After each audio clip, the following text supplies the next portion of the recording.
Environ 200 jeunes de la ville de Kananga sensibilisés sur le projet Transforme.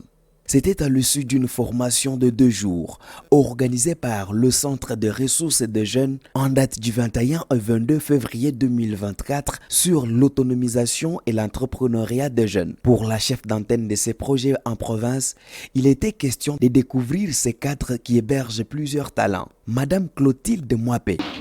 L'objectif de ma visite aujourd'hui au Centre des ressources des jeunes, c'était juste une invitation pour visiter ce centre parce que depuis l'implantation de l'antenne du projet Transforme, je n'ai jamais visité ces centres. Alors que ce centre regorge les bénéficiaires potentiels du projet Transforme.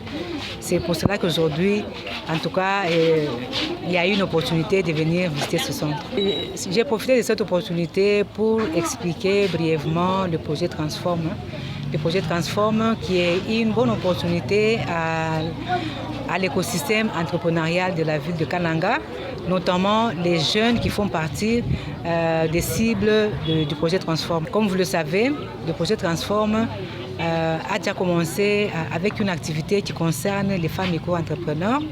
Et parmi les bénéficiaires, les bénéficiaires des femmes micro-entrepreneurs, nous avons la jeune fille qui a plus de 18 ans et la femme entrepreneur qui a une activité opérationnelle sur terrain et qui utilise les moyens de bord, qui n'est pas formalisé.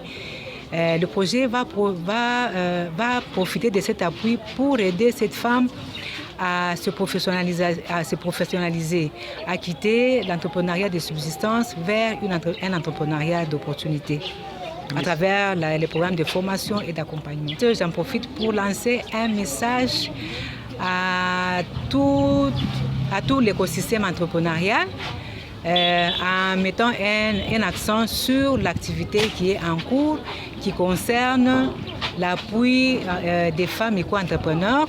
Quand je parle des femmes micro-entrepreneurs, je vois la jeune fille de plus de 18 ans et la femme micro-entrepreneur qui a des activités opérationnelles à se donner pour participer, pour profiter de cette opportunité. Et là, j'ai martelé sur le fait que les bénéficiaires de cette catégorie, ce sont les femmes, les jeunes filles qui vont provenir des associations, des structures, des réseaux, des incubateurs accélérateurs qui vont profiter de cet appui.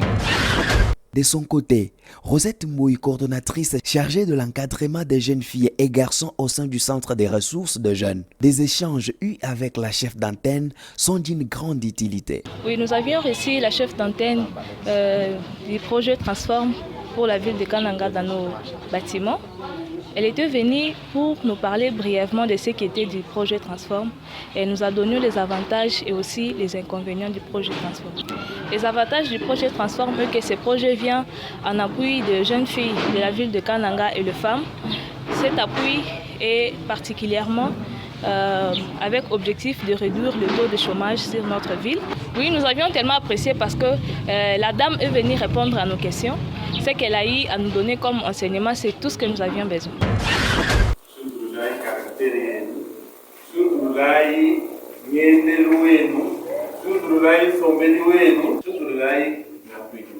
Un entrepreneur doit lire. Nous faisons des recherches sur le téléphone,